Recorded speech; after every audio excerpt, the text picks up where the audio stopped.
नमस्कार दोस्तों, स्वागत है आप सभी का हमारे यूट्यूब चैनल में द शिवांशनी का वे में।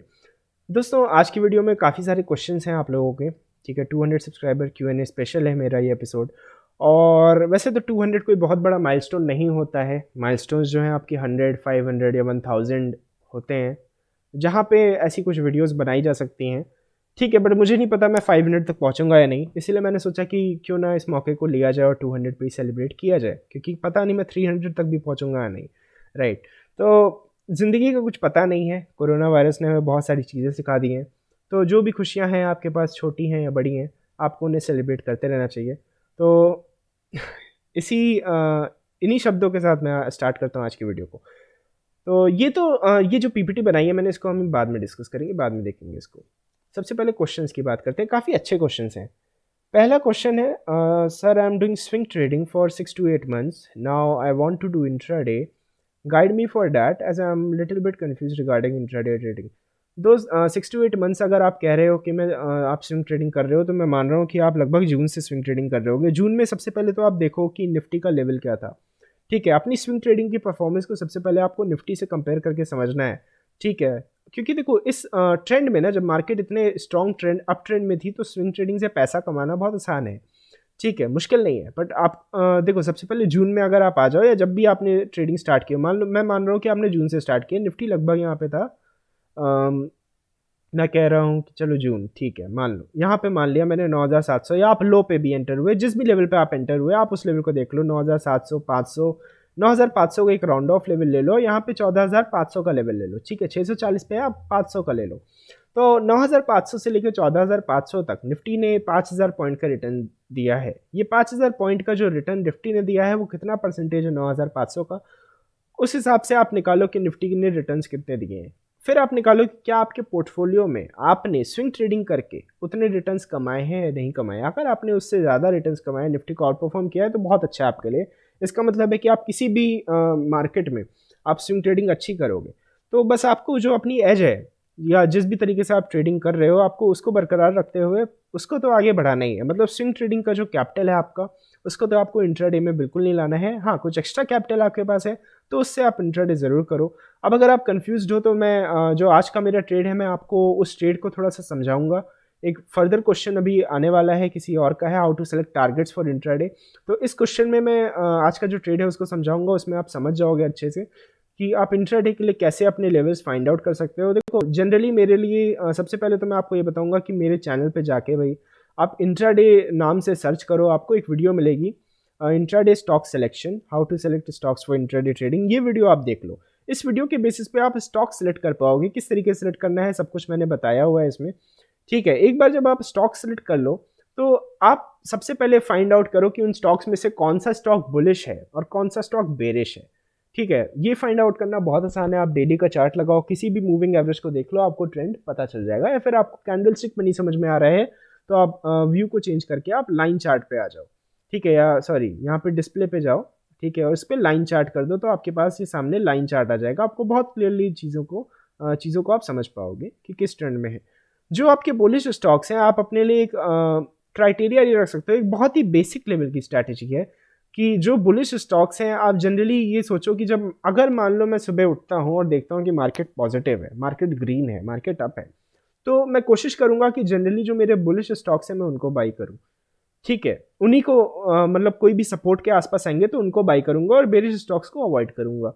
ठीक है, फिर मान लो अगर आपकी मार्केट जो है वो बेरिश है, ठीक है, मार्केट निफ्टी या बैंक निफ्टी बेरिश है, तो फिर आपको ये कोशिश करनी है कि जो बेरिश स्टॉक्स हैं आप उनको सेल करने की कोशिश करो, और जो बुलिश स्टॉक्स हैं उनको अवॉइड करो।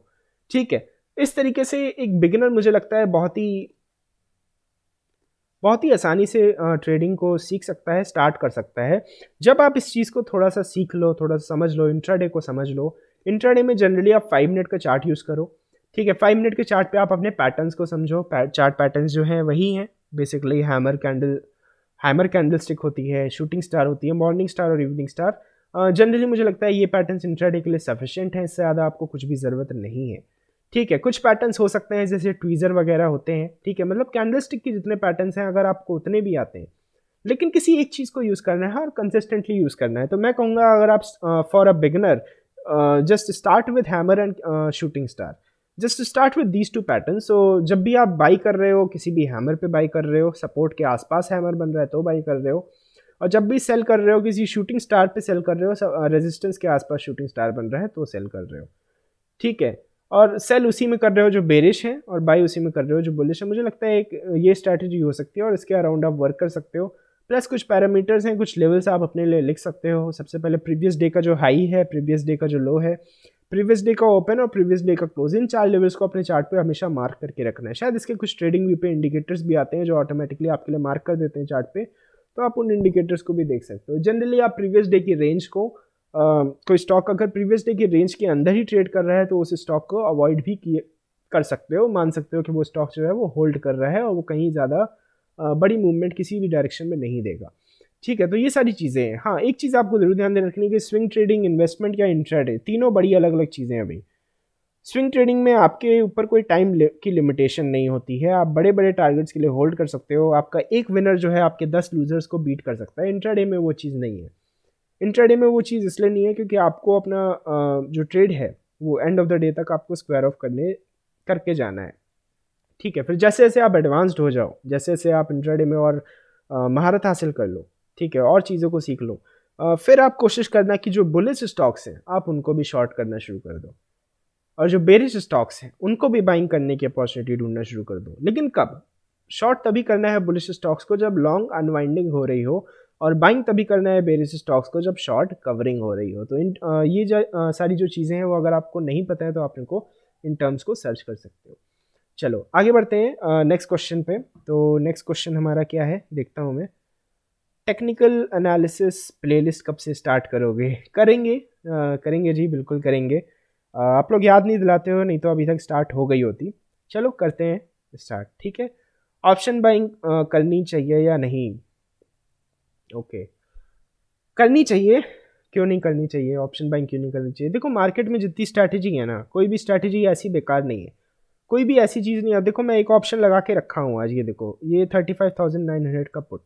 तो अगर मैं आज पुट को बाई करता, मैंने आज क्या किया, मैंने आज कॉल को सेल किया, लेकिन अगर इसकी जगह मैं पुट को बाई करता ना तो मुझे ज़्यादा पैसा बनता, ठीक है। तो ऑप्शन बाइंग करनी चाहिए, लेकिन ऑप्शन बाइंग का बेनिफिट तभी है अगर आप का जो है ना, ऑप्शन बाइंग में देखो, पता है ये ऑप्शन गिरता बड़ी तेज़ी से। मेन दिक्कत है, अगर आपको जैसे मान लो बॉटम वॉटम पे किसी को मिल गया इस लेवल पे, तब तो ठीक है, आराम से वो होल्ड कर सकता है। लेकिन ये यही है ना, ये देखो हाई लगा के ना, 980 का हाई लगा के जब ऐसे गिर जाएगा ना 600 650, तो एकदम हालत ख़राब हो जाएगी। इस लेवल से भी अगर किसी ने बाइंग की है ना तो हालत ख़राब हो जाएगी होल्ड करने में। तो ये चीज़ें हैं ऑप्शन बाइंग में। तो अगर मतलब आप, लेकिन हाँ, ये तो मैं एक बड़े ट्रेंड की बात कर रहा हूँ। एक छोटे ट्रेंड में अगर कोई करना चाहे तो बिल्कुल कर सकते हो ऑप्शन बाइंग, ठीक है। जनरली ऑप्शन बाइंग एक बहुत अच्छी चीज़ है, और मैं तो कहता हूँ फ्यूचर एंड ऑप्शन पूरी डेरिवेटिव एक बहुत अच्छी चीज़ है। They are not weapons of mass destruction according to me, if you know how to handle them, ठीक है। तो ऑप्शन बाइंग करनी चाहिए अगर कोई ऐसा स्टॉक है जिसमें आपको लगता है कि एक बहुत बड़ी मूवमेंट आ सकती है एक बहुत ही कम समय में, ठीक है। और ऐसे स्टॉक्स मिल जाते हैं, लेकिन हमेशा नहीं मिलते हैं। प्रॉब्लम तब आती है जब लोग ना हर दिन ऐसा कोई स्टॉक ढूंढने लगते हैं जिसमें एक बड़ी मूवमेंट आएगी, ठीक है। आपको अपने आइडियल सेटअप का वेट करना है। आपको लगता है किसी स्टॉक में बड़ी मूवमेंट है, बिल्कुल ऑप्शन को बाई करके जाओ, बहुत अच्छा तरीका है, आपका लॉस बहुत लिमिटेड है। और कभी कभी तो मैं स्विंग ट्रेडिंग से भी प्रेफर करता हूँ स्टॉक में ऑप्शन बाइंग करना, ठीक है। स्पेशली कुछ ऐसी अगर इंट्राडे की आपके पास स्ट्रैटेजी है जिसमें बहुत ही क्विक मूवमेंट आता है, तो मुझे लगता है बहुत अच्छा है। स्विंग की भी कोई ऐसी स्ट्रैटेजी है आपके पास जिसमें एक बहुत ही क्विक मूवमेंट आता है, फॉर एग्जांपल आप ब्रेकआउट्स पे बाई कर रहे हो, काफ़ी अच्छा रहता है ऑप्शन बाइंग करना। ध्यान ये रखना है कि ऑप्शन जितनी तेज़ी से ऊपर जाते हैं उससे 4 गुना ज़्यादा तेज़ी से, 5 गुना ज़्यादा तेज़ी से नीचे गिरते हैं। तो बस संभल के रहना है, संभल के आप रह सकते हो, तो ऑप्शन बाइंग बुरी नहीं है, ठीक है। सेलिंग में पैसा ज़्यादा बनता है ऐसे जनरली लोग कहते हैं, बट मुझे लगता है कि पैसा बायर्स भी बनाते हैं, सेलर्स भी बनाते हैं, सब बनाते हैं, ठीक है। तो ऐसा कुछ नहीं है। अब जैसे अगर रिसेंटली आप बात करोगे मार्केट की, तो मार्केट रिसेंटली काफ़ी ट्रेंडिंग है। सॉरी, यहाँ पे निफ्टी में आना था ना मुझे। हाँ, तो रिसेंटली मार्केट काफ़ी ट्रेंडिंग है, तो इस मार्केट के अंदर ऑप्शन बायर ने भी पैसा बनाया होगा, जो जिसने कॉल बाई की होगी उसने भी पैसा बनाया होगा, और जिसने पुट सेल की होगी उसने भी पैसा बनाया होगा, तो दोनों ने बनाया होगा पैसा, ठीक है। तो ऐसा कुछ नहीं है। What which is the best method of trading? Again answer same है, सारे मेथड्स अच्छे हैं। डिपेंड करता है मार्केट के कंडीशन पे, मार्केट के फेस पे। अब ये जो लेवल था, इस लेवल पे लॉन्ग टर्म इन्वेस्टमेंट सबसे अच्छा मेथड होता, ठीक है, ये जो पूरा एक तरीके से कह लो ये जो पूरी रेंज थी मार्केट की, ये जो मार्केट ऊपर बढ़ा है एक तरीके से कह लो कि यहाँ पे स्विंग ट्रेडिंग बेस्ट होती। अगर यहाँ से मार्केट नीचे गिरेगा तो क्योंकि स्विंग में जनरली लोग ज़्यादातर शॉर्ट कर नहीं पाते हैं तो इंट्राडे बेस्ट होगा। इंट्राडे में शॉर्ट करना आसान रहता है, स्विंग में शॉर्ट करने के लिए बड़ा कैपिटल चाहिए होता है, तो यहाँ पे इंट्राडे आपके लिए बेस्ट रहेगा। स्विंग ट्रेडिंग से निकलना बेस्ट रहेगा और लॉन्ग टर्म इन्वेस्टमेंट से निकलना बेस्ट रहेगा, या थोड़ा बहुत ऐड भी, मतलब सॉरी लॉन्ग टर्म इन्वेस्टमेंट से निकलना नहीं, मतलब लॉन्ग टर्म इन्वेस्टमेंट के लिए ऐड करना बेस्ट रहेगा या करेक्शन पे। ठीक है, तो किस लेवल पे ऐड करना बेस्ट रहेगा ये भी देख लेते हैं भाई। BCA में कटा है, मुझे लगता है यार 12,600 का लेवल निफ्टी में मिल जाए, मिलेगा नहीं, 14,320 पे स्टार्ट करना चाहिए। ठीक है, 14,300 के आसपास स्टार्ट करना चाहिए, 12,600 बहुत मुश्किल है, चाहता हूँ आ जाए, आना चाहिए, चार्ट पे दिख रहा है, बोलना नहीं बोलने की हिम्मत नहीं है। ठीक है, बोलने की हिम्मत नहीं है, तो 14,300 के आसपास तक अगर निफ्टी में करेक्शन आता है इन्वेस्ट करना अच्छा रहेगा, तो स्टार्ट करना अच्छा रहेगा। तो वही है कि डिपेंड करता है आपकी मार्केट कंडीशन पे। बुलिश मार्केट में लॉन्ग टर्म इन्वेस्टमेंट नहीं करना चाहिए, बस मार्केट ऊपर जाती जाए, लाइफ टाइम हाई चलती जाए, तो आपको लॉन्ग टर्म इन्वेस्टमेंट नहीं करना चाहिए बस। How did you start WhatsApp group and YouTube channel? How did I start? I clicked the create button I guess. Okay, so jokes apart, how did I start, ऐसा कोई M नहीं था कि कुछ लाइक यूट्यूब में कुछ खोलना है या लोगों को कुछ सिखाना है, या व्हाट्सएप ग्रुप पे भी ऐसा कोई एम नहीं था। एम ये था कि खुद से सीखना है, मार्केट को खुद से समझना है, क्योंकि जनरली आपका पैन कार्ड जो है वो 18 की उम्र के बाद ही बनता है और उससे पहले आप डीमैट तो रख नहीं सकते हो। तो लाइव मार्केट में खुद से सीखना था। जब डीमैट खुल गया था तो उसके बाद ये था कि अब लाइव मार्केट में खुद से सीखना है। कुछ अच्छे फ्रेंड्स भी थे मेरे जिनके साथ ही मैंने डीमैट खोला था, अपने कॉलेज के कुछ और भी मेरे फ्रेंड्स थे, उन्हीं के साथ मैंने डीमैट अकाउंट खोला था। तो उन लोगों को अपने ग्रुप पे ऐड कर दिया, जो मेरी ब्रांच के थे उन लोगों को अपने ग्रुप पे ऐड कर दिया। ठीक है, फिर धीरे धीरे मैं जो ट्रेड्स देता था वो पता नहीं कैसे हिट हो जाते थे, अच्छे हो जाते थे। तो धीरे धीरे मेरा जो ग्रुप है वो ऑटोमेटिकली बढ़ता गया। थोड़े बहुत मैंने भी अपने ग्रुप की पब्लिसिटी की या मार्केटिंग की, क्योंकि मार्केटिंग मुझे आती थी। ठीक है, तो इसलिए मार्केटिंग मैं कर सकता था, किया, अच्छा खासा किया। हालांकि मार्केटिंग में मैं पहले रहा हूँ तो इसलिए मेरा काफ़ी ज़्यादा कांटेक्ट भी रहा है लोगों से, काफ़ी सारे लोग मुझे जानते भी थे। ठीक है, हालांकि मैं बहुत ज़्यादा बोलता नहीं हूँ, मैं एक इंट्रोवर्ट व्यक्ति हूँ रियल लाइफ के अंदर। लेकिन जहाँ पे काम रहता है, जहाँ पे प्रोफेशनल कोई बात रहती है तो वहाँ पे बहुत अच्छा रहता है, मतलब वहाँ पे बहुत अच्छे से मैं बोल पाता हूँ, चीज़ों को समझा पाता हूँ, प्रेजेंटेशन स्किल्स वगैरह और कम्युनिकेशन मेरा काफ़ी अच्छा है, जिसकी वजह से मुझे लगता है मतलब ये सारी चीज़ों ने काफ़ी हेल्प की। एक तरीके से इन सारी चीज़ों ने काफ़ी हेल्प की मुझे। स्टार्ट में ही याद है मुझे, जब मैंने ग्रुप स्टार्ट किया था उसी उसी टाइम लगभग मुझे काफ़ी सारे ऐसे लोग कॉल आते थे जो लोग मुझसे ज़्यादा एक्सपीरियंस लेके बैठे थे, लेकिन उन लोगों को भी मैं ऐसे हैंडल कर ले जाता था, या उन लोगों को भी मैं ऐसे उनसे बात करता था कि वो लोग सोचते थे कि मैं बहुत बड़ा महारथी हूँ। ठीक है, तो मतलब क्योंकि मैं देखो मैं बहुत ज़्यादा सीखने में विश्वास नहीं रखता था और बहुत ज़्यादा इधर उधर भागने में विश्वास नहीं रखता था, एक चीज़ को फॉलो करता था। जैसे मैंने अभी बताया कि हैमर या शूटिंग स्टार, इन दोनों को पकड़ो। तो नॉर्मल बंदा क्या करेगा, वो वो पूरी अपनी डायरी निकालेगा, उसमें सारे बुलिश पैटर्न, सारे बेरिश पैटर्न सब देखेगा, सबके पीछे पड़ेगा। मैं क्या करता था, मैं क्या एक चीज़ के पीछे पड़ता था और उसी चीज़ को समझने की कोशिश करता था। तो इससे क्या होता है कि आपको एक लेवल के बाद या एक सर्टेन एक्सपीरियंस के बाद आपको समझ आ जाता है कि जैसे हैमर है, इंट्राडे में अगर हैमर बना है तो आपको खुद समझ आ जाएगा, देख के उस कंडीशन को देख के आपको समझ आ जाएगा कि ये अच्छा हैमर है या ख़राब हैमर, इसको ट्रेड करना चाहिए या नहीं करना चाहिए। तो ये सारी चीज़ें कभी कभी इंट्यूशन होती हैं, ठीक है, जिनको सिखाया नहीं जा सकता, इनको बताया नहीं जा सकता, इनको बस करके आप समझ सकते हो। जैसे बहुत सी चीज़ें हैं जो इंट्यूशन होती हैं। अब एक मान लो एक क्रिकेटर है, मान लो सचिन तेंदुलकर ही हैं, तो बहुत सारे शॉट्स उनके रिफ्लेक्स एक्शंस होते हैं। ठीक है, बहुत सारे शॉट्स जिनको वो किसी को सिखा नहीं सकते। वो टेक्निक आपको ज़रूर सिखा सकते हैं, लेकिन बेसिकली सिलेक्शन, ठीक है, कब मुझे कौन सा स्ट्रोक मारना है, इस चीज़ का सिलेक्शन कहीं ना कहीं एक रिफ्लेक्स एक्शन होता है जिसको सिखाया नहीं जा सकता, लेकिन इसको एक्सपीरियंस किया जा सकता है और एक्सपीरियंस के साथ, प्रैक्टिस के साथ इसको इम्प्रूव किया जा सकता है। तो there goes how to save myself from market crash. अच्छा क्वेश्चन है, how to save myself from market crash. देखो इसके लिए दोस्तों मैं ये की तो गलत खोल दिया मैंने।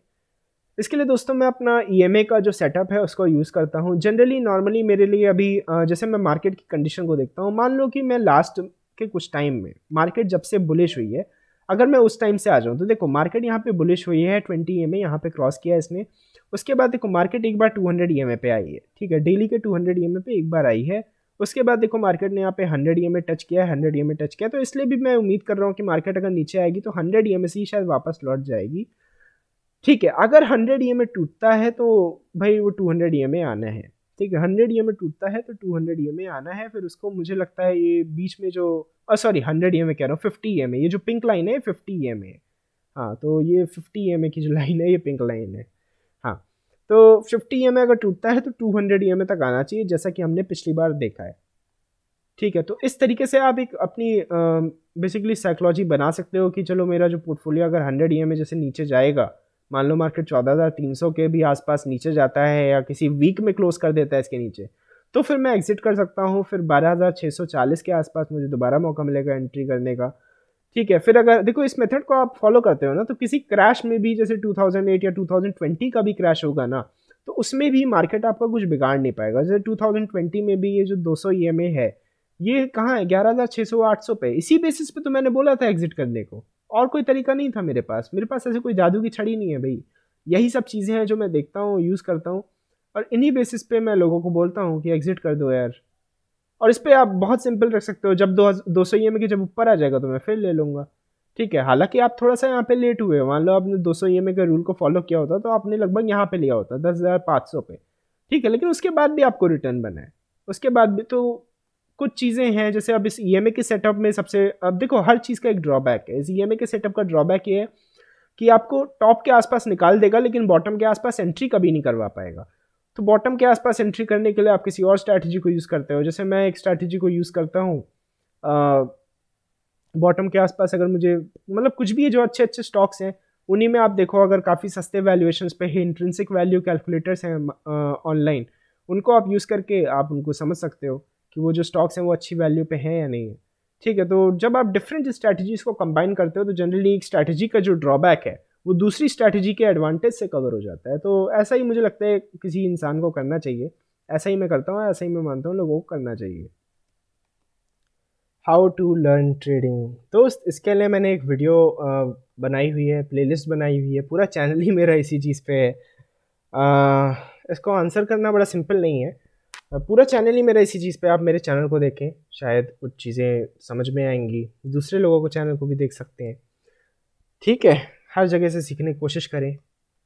सबसे बड़ी बात यही है, जैसे मैंने आपको वो क्रिकेट वाला एग्जाम्पल अभी दिया, आप बस थ्योरी थ्योरी पढ़ के या सीख के आप नहीं सीख सकते, आपको करके सीखना पड़ता है ट्रेडिंग को। तो ये है मेरा एक स्टॉक मार्केट फॉर बिगिनर्स। इसमें कोई बहुत बिगिनर से एडवांस लेवल तक जितने भी स्टेप्स हैं वो सारे डिस्कस किए हैं मैंने, और मुझे लगता है कि आपको इस वीडियो को ज़रूर देखना चाहिए एक बार। ठीक है, और उसके बाद आपको कोई क्वेरी हो तो आप मुझसे पूछ भी सकते हैं। लेकिन बाकी मैं तो यही कहूँगा कि आप जितना ज़्यादा प्रैक्टिस करोगे आप उतनी चीज़ें समझ पाओगे। Please recommend me some stocks to buy. Okay, please recommend me some stocks to buy friend. I actually have a WhatsApp. I would like to tell you that I have a WhatsApp group and a Discord server, and I have all of these channels where I actually do recommend stocks to buy. Like, I don't recommend stocks to buy, I actually tell people what I am buying.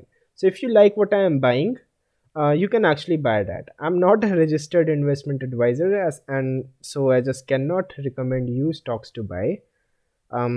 So please don't personal message me for such recommendations. I just am legally bound and I cannot tell you anything. Like basically you can just आप सिर्फ हमारे सारे channels पे जाके, ठीक है, इन सारे channels पे जाके आप, मैं अपने ट्रेड्स यहाँ पे पोस्ट करते रहता हूँ। जो ट्रेड आपको सही लगे आप उस ट्रेड में, जिसमें भी आपकी एनालिसिस है, आपकी एनालिसिस के हिसाब से वो ट्रेड सही है, तो आप उस ट्रेड को ले सकते हैं। इतना ही मैं कहना चाहूँगा। Is there a benefit to having a mentor in trading? और लास्ट क्वेश्चन है जॉब वर्सेस ट्रेडिंग।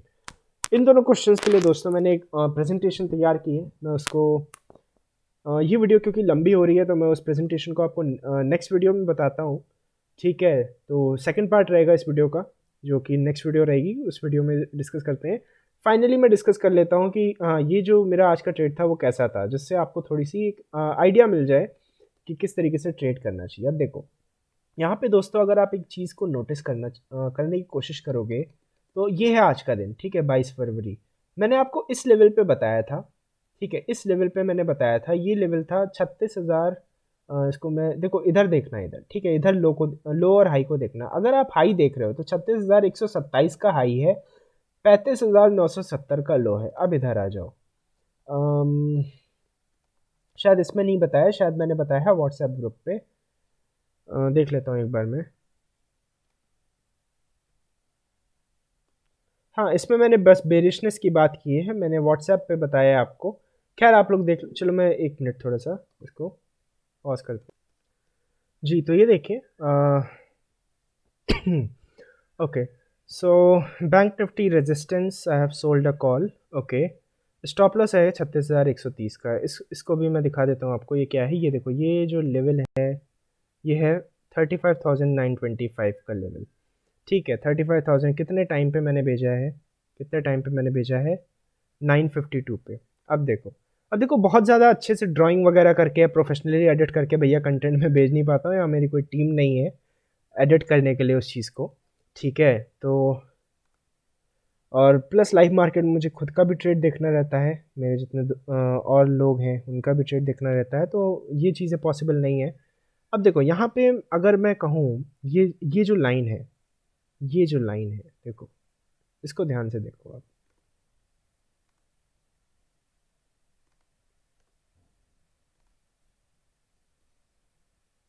अब देखो दोस्तों, ये जो लेवल था 35,127 का, ये एक्चुअली आज का दिन है, ये 22 फरवरी, तो मार्केट यहाँ से शुरू होती है। ये एक्चुअली ऐसा लेवल था जिस पे प्रीवियस डे मार्केट ने लगभग 19 फरवरी, ठीक है, प्रीवियस डे यानी हमारा था फ्राइडे, इस दिन मार्केट ने इस लेवल पे सपोर्ट लिया हुआ था, ठीक है। और ये सपोर्ट जब टूटा था मार्केट का, तो फाइनली क्या हुआ था, एक सेकेंड, आवाज़ आ रही है, थोड़ी बैकग्राउंड नॉइज है।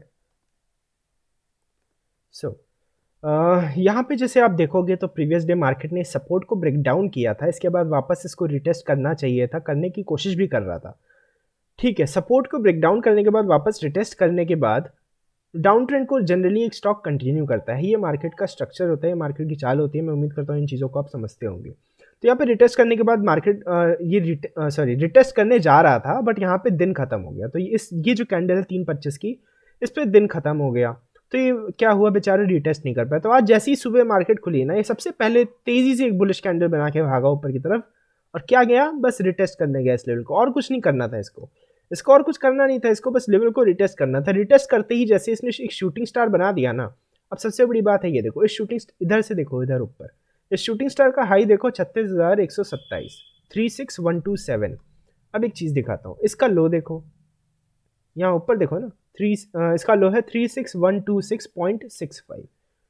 फिर से देखो 36,127, 36,126.65, कितना डिफरेंस है, 0.35, मतलब कुछ नहीं, ठीक है, मतलब लगभग अप्रॉक्सीमेटली सेम। तो जब ऐसा बन जाए ना, ऐसा जब बन जाए ना, तो इससे बेटर कोई पैटर्न नहीं है आपके पास इंट्राडे में ट्रेड। क्या करना था, शूटिंग स्टार को आपने देखा, इस शूटिंग स्टार की लोअर एंड के नीचे, यानी इसको राउंड ऑफ कर लो आप, ठीक है, राउंड ऑफ कर लो 35970, 35970 के नीचे मार्केट ब्रेक करे भाई, शॉर्ट करके जाओ, क्या दिक्कत है। 35970 के नीचे मार्केट ब्रेक करे, शॉर्ट करके जाओ, यहाँ का स्टॉप लॉस लगा दो।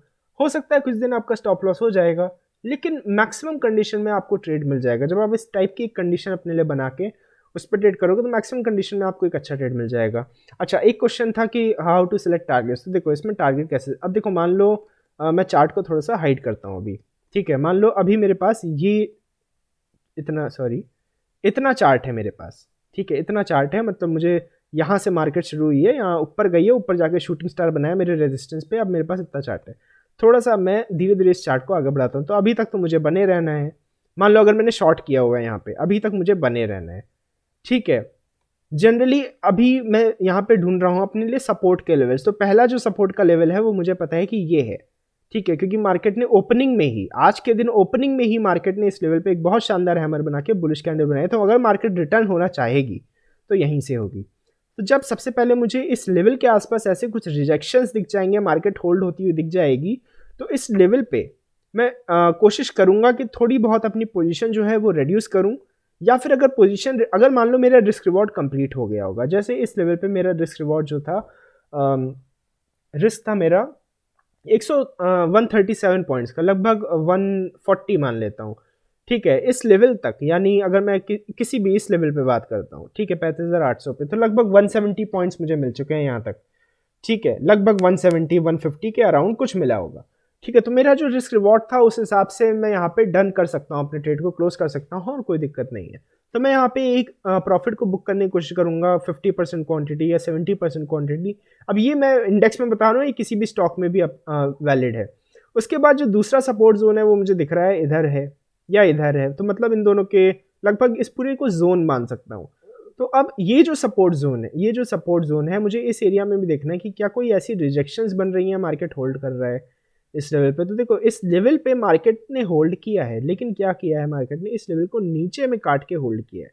मतलब क्या हुआ है कि अगर यहाँ पे मैं एक लाइन बनाता हूँ, आप लोगों को फिर से अच्छे से समझना है इस चीज़ को, ठीक है, लाइन बनाता हूँ फिर से, ये देखो अब क्या किया है मार्केट ने, अब इस लेवल पे होल्ड तो कर रहा है मार्केट, लेकिन ब्रेक करने के बाद, तो इस तरीके से जब मार्केट होल्ड कर रहा है तो ये एक फर्दर आपके लिए सिग्नल है कि अब मार्केट को अगर ऊपर जाना है तो इस लेवल को तो ब्रेक करेगा। तो अब आप एक काम कर सकते, दो काम कर सकते हो एक्चुअली। आप पहला काम क्या कर सकते हो कि ये जो कंसोलिडेशन है, इस कंसोलिडेशन के हाई के थोड़ा सा ऊपर मान लो आप स्टॉप लॉस को नीचे ले आओ इधर, स्टॉप लॉस को नीचे ले आओ इधर, और बाकी क्वांटिटी आप होल्ड करो। या फिर आप दूसरा बुक करना चाहते हो, मान लो 70% आप पहले बुक कर चुके हो, अब आप 20% और बुक करना चाहते हो क्वांटिटी, तो आप बुक कर सकते हो, ठीक है। लेकिन कुल मिला के आपको स्टॉप लॉस को इधर ले आना है, ठीक है। आपका स्टॉप लॉस नहीं कटेगा तो आपको प्रॉफिट बनता रहेगा। अब यहाँ पे इस कंडीशन में ना आप लॉस में तो जा ही नहीं सकते, लॉस में तो आप जा ही नहीं सकते। इवन जब फर्स्ट टारगेट भी आपने 50% बुक किया था तो स्टॉप लॉस कॉस्ट पे ले आओ, मतलब आपने कहीं ऊपर यहाँ पे लगाया था स्टॉप लॉस, तो इसकी जगह यहाँ पे ले आओ, ठीक है। तो इससे क्या होगा, इस तरीके के मेथड को जब आप फॉलो करोगे सिस्टमेटिकली, तो आप वहाँ पे कोशिश कर पाओगे कि हाई के आसपास आप एग्जिट कर पाओ या लो के आसपास आप बाइंग कर पाओ, ठीक है। वो चीज़ें आप करने की कोशिश कर पाओगे जब आप स्टॉप लॉस को ट्रेल करोगे। टारगेट नहीं रखना है बिल्कुल भी। अब देखो यहाँ पे और नीचे अगर मैं आता हूँ तो अब और मुझे चार्ट अब एक्सपैंड करना पड़ेगा। तो यहाँ पे मुझे एक ही लेवल दिख रहा है नीचे की तरफ, हालांकि कोई बहुत बड़ा सपोर्ट नहीं है, लेकिन ठीक है। ये देखो अब इधर से मैं देखूंगा तो इधर मुझे दिख रहा है कि ये यहाँ पे क्लोजिंग आई है इसकी, यहाँ पे नीचे से इसने सपोर्ट लिया है, ठीक है। तो हर उस लेवल पे जहाँ जहाँ से मार्केट ने प्रीवियसली रिटर्न किया है वो लेवल सपोर्ट होता है। तो उस लेवल पे सॉरी लेवल तो देखा ही नहीं मैंने हाँ, तो ये लेवल है, ये लेवल है। इसको थोड़ा सा आप जब बनाओगे चार्ट पे तो आप क्लियरली बना पाओगे, मैं उम्मीद कर रहा हूँ, ठीक है। तो ये लेवल है 35,400 का। इस लेवल के आसपास मार्केट आए, एक प्रॉफिट आप बुक करने की कोशिश करो। तो हमने एंडिंग में शायद आप लोगों को बुक करवाया है 35,000, देखो ये 35,450, ठीक है मेरा, क्योंकि सिर्फ एक लॉट था। और लाइव मार्केट में मैं अपना जो PNL है वो भी आपसे शेयर करता रहता हूँ, ठीक है, क्योंकि मैं दिखाना चाहता हूँ कि मैं भी खड़ा हूँ आपके साथ। तो अगर आपका ट्रेड है तो खड़े रहो बस, ठीक है, आपका ट्रेड है तो खड़े रहो बस। अब हाँ, तो आगे बढ़ते हैं हम। तो मैंने लगभग क्लोज करा आपको 360, यानी लगभग उसी लेवल पे, 400 के लेवल पे, ठीक है।